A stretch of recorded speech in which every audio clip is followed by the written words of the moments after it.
Boa noite. Me chamo Leonardo e curso agronomia na UFMT. E hoje, juntamente com o João, vamos apresentar o tema metabolismo energético na germinação de sementes oleaginosas. Esse assunto é central, tanto na fisiologia vegetal quanto na bioquímica, porque conecta o metabolismo celular com o desenvolvimento da planta e também com aplicações agrícolas. Esses serão os assuntos abordados. Começando pela introdução, sabemos que a germinação depende de um imenso metabolismo energético. Nas sementes oleaginosas, como soja, girassol ou mamona, a principal reserva é o óleo. Esses lipídios armazenados são quebrados para garantir energia, principalmente ATP e açúcares, que sustentam o crescimento inicial do embrião, até que a plântula consiga realizar fotossíntese.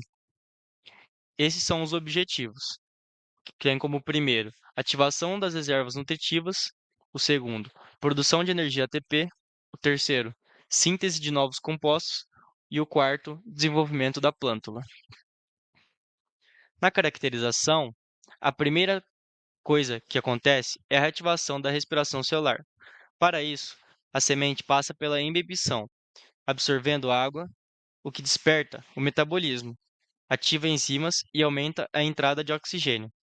A partir daí, lipídios, carboidratos e proteínas começam a ser mobilizados e hidrolisados. E o ATP, gerado no ciclo de Krebs e na cadeia respiratória, sustenta o crescimento do embrião. Antes mesmo de vermos a radícula, acontecem as chamadas etapas iniciais. A germinação só é considerada completa quando ocorre a protrusão da radícula.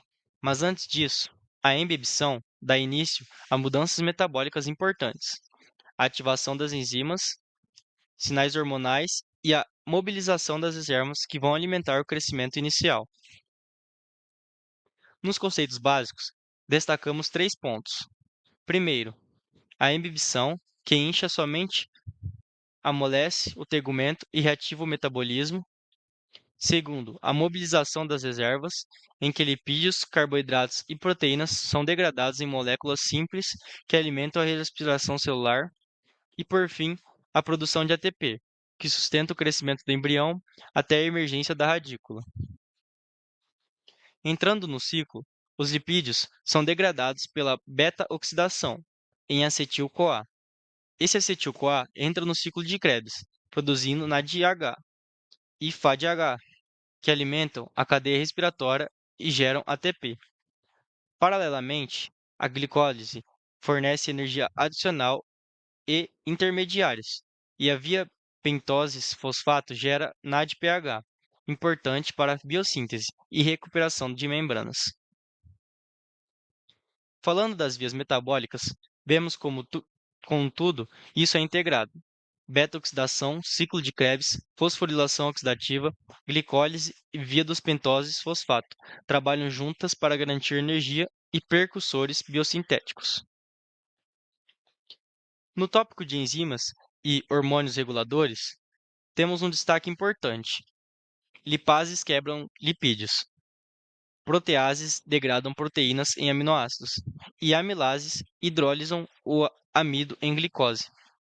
Esse processo é controlado por hormônios. As giberelinas promovem a germinação ao estimular enzimas hidrolíticas, enquanto o ácido abscísio mantém a dormência. O equilíbrio entre GA e ABA é fundamental para o sucesso da germinação. Quanto às fontes de reserva, os lipídios são a principal, mas carboidratos e proteínas também têm papel importante. Lipídios são degradados em energia e carbono. Carboidratos, principalmente o amido, geram glicose e sacarose para transporte. E proteínas são quebradas em aminoácidos, usados na síntese de novas moléculas.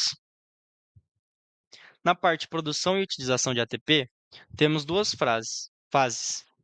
Na produção, os lipídios passam pela beta-oxidação e entram no ciclo respiratório. E quando a plântula fica verde, a fotossíntese também começa a gerar ATP e NADPH. Já na utilização dessa energia, é aplicada no crescimento do embrião, na síntese de polímeros como amido e proteínas, e no transporte de nutrientes pela plântula. Mas nem tudo depende só da bioquímica interna. existem fatores que influenciam a germinação. A água é essencial para a ebibição. O oxigênio garante a respiração. A temperatura controla a velocidade das reações. A luz pode ser decisiva em sementes fotoblásticas.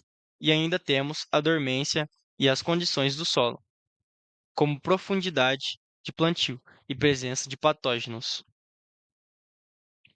Quando falamos da importância fisiológica, vemos que as reservas mobilizadas garantem energia e blocos de construção para formar a radícula e o caulículo, sustentando a plântula até que consiga fazer fotossíntese. Já na importância agrícola, a eficiência desse metabolismo garante uma lavoura uniforme e vigorosa. Plântulas fortes são mais resistentes a estresses, e o conhecimento do metabolismo ajuda no manejo de fatores ambientais e na escolha das variedades com maior potencial produtivo. Por fim, na conclusão, podemos reforçar quatro ideias principais. Os lipídios são a base energética das sementes oleaginosas, a embebição e o oxigênio são fatores cruciais, a energia mobilizada sustenta o embrião até a autotrofia, e todo esse processo é vital, tanto para a sobrevivência da espécie quanto para a produtividade agrícola. Então, resumindo, o metabolismo energético na germinação de sementes oleaginosas não é apenas um conjunto de reações químicas invisíveis. Ele apresenta a transição entre a vida latente e a vida ativa, e conecta o mundo molecular da bioquímica ao campo da agricultura e da produção de alimentos. E sobre a minha visão, eu vejo esse tema como um exemplo perfeito de como a bioquímica explica a vida em movimento. Uma semente aparentemente inerte guarda dentro dela toda a maquinaria necessária para despertar, crescer e gerar uma nova planta. E quando estudamos isso em bioquímica, conseguimos enxergar tanto a beleza dos processos celulares quanto a aplicação prática, seja no melhoramento de cultivares, na produção agrícola ou até em biotecnologia. Agora, venham as perguntas para responder aqui. Número 1. Compare animais e vegetais, diferenciando sementes e plantas fotossinteticamente ativas, em relação à importância dos lipídios de reserva para a produção de energia. Então, nos animais, os lipídios são uma reserva de energia de longo prazo, estocados principalmente no tecido adiposo. Quando o corpo precisa, eles passam pela beta-oxidação e produzem bastante ATP. Já nas plantas, especialmente em sementes oleaginosas, os lipídios são fundamentais na germinação. Eles fornecem não só energia, mas também carbono para construir novas moléculas. Depois que a plântula começa a fazer fotossíntese, a importância dos lipídios como reserva diminui, porque a energia passa a vir da fixação de CO2. Agora, a questão 2. Em qual organela celular ocorre o catabolismo de ácidos graxos? Primeiro, vamos responder a, em células animais. Então, nos animais, a degradação dos ácidos graxos acontece na mitocôndria, onde ocorre a beta-oxidação. Aí, nas plantas, essa quebra acontece nos glioxissomos, que são organelas especializadas.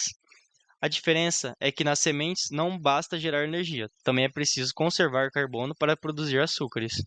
Por isso, os glixissomos têm o ciclo do glioxilato, que evita perdas de carbono em forma de CO2. Agora vamos para a questão 3. Em qual organela celular ocorre a síntese de ácidos graxos? Letra A em células animais, letra B em células vegetais. Então, nos animais, a síntese de ácidos graxos acontece no citoplasma, usando o complexo de ácido graxo sintase. Já nas plantas, acontece dentro dos cloroplastos. Isso faz sentido porque os cloroplastos produzem ATP e NADPH na fotossíntese, e essa energia é usada diretamente para formar lipídios. Ou seja, nos vegetais o processo fica mais integrado com a produção de energia luminosa. Questão 4. Diferencie uma semente oleaginosa de uma semente amilácea.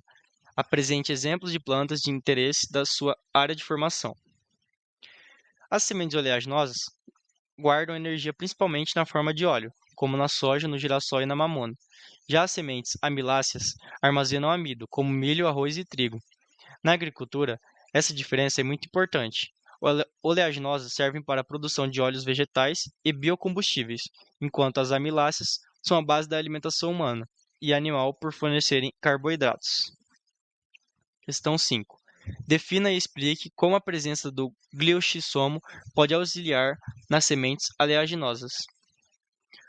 O glioxissomo é uma organela exclusiva das sementes oleaginosas em germinação. Ela é essencial porque transforma os lipídios de reserva em açúcares solúveis, como glicose e sacarose, que o embrião consegue usar para crescer. Sem o glissomo, a semente não teria como aproveitar os óleos para gerar energia e matéria-prima nesse início do desenvolvimento. Agora eu vou passar a palavra para o João. Olá, meu nome é João Vitor Borges de Matos e vou dar continuação à apresentação. Começando pela questão 6. O ciclo do glicoxilato é uma via metabólica alternativa do ciclo de Krebs. Localiza-se nos glioxissomos, organelas presentes principalmente nas sementes oleaginosas em germinação. As principais enzimas é o isostratoliase e uma lactosintase. A diferença em relação ao ciclo de Krebs é que não ocorre descarboxilação. Não tem perda de carbono na forma de gás carbônico. A importância permite que os carbonos do ácido graxos sejam convertidos em intermediários que levam à produção de açúcares via gliconeogênese. E uma relevância para as sementes e garante energia e, sobretudo, matéria-prima, que são açúcares, para o crescimento inicial da plântula até o início da fotossíntese. Questão 7. O ciclo do glicoxilato pode ser comparado ao ciclo de Krebs.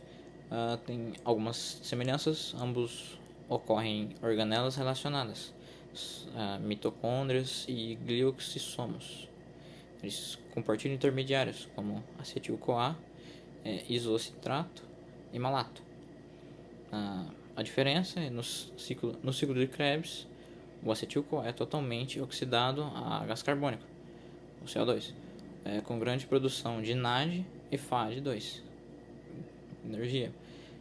No ciclo do glioxilato, não há perda de carbono como gás carbônico, que permite a conservação de esqueletos carbonados para a síntese de açúcares. Concluindo, o ciclo de glioxilato é mais construtivo, é mais síntese de açúcar, enquanto o ciclo de Krebs é mais energético, mais produção de ATP e equivalentes redutores. A questão 8, a importância de beta-oxidação de ácidos graxos para sementes oleaginosas. A beta-oxidação ocorre nos glioxissomos e mitocôndrias das sementes oleaginosas. Uma função degrada os ácidos graxos em acetil-CoA. A importância é gerar energia, NAD, FAD2, que é a cadeia respiratória. Fornece acetil-CoA para o ciclo do glioxilato. Permite a conversão de lipídios em açúcares essenciais ao desenvolvimento inicial da plântula. A questão 9. Qual a importância da gliconeogênese para as sementes oleaginosas? A gliconeogênese é a via metabólica responsável pela síntese de glicose a partir de compostos não glicídicos. Nas sementes oleaginosas, ele utiliza oxalocetato e malato produzido no ciclo de glioxilato. A importância: produção de glicose, sacarose, açúcares transportáveis para a região de crescimento da plântula. Também é essencial para a formação de parede celular, síntese de amido e suporte energético antes da fotossíntese iniciar. A questão 10, porque os ácidos graxos com número par de carbonos não podem gerar glicose, mas em sementes oleaginosas isso é possível.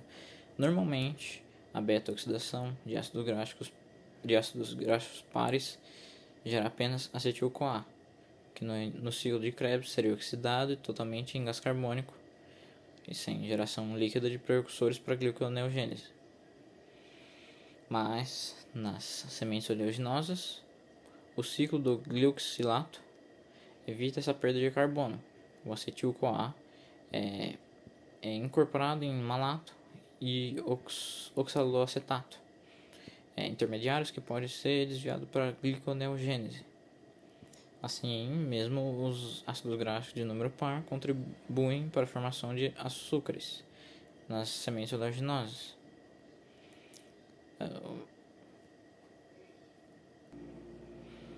Bom, e só concluindo, o metabolismo energético durante a germinação de sementes oleaginosas é um processo altamente adaptativo para transformar os lipídios de reserva em açúcar.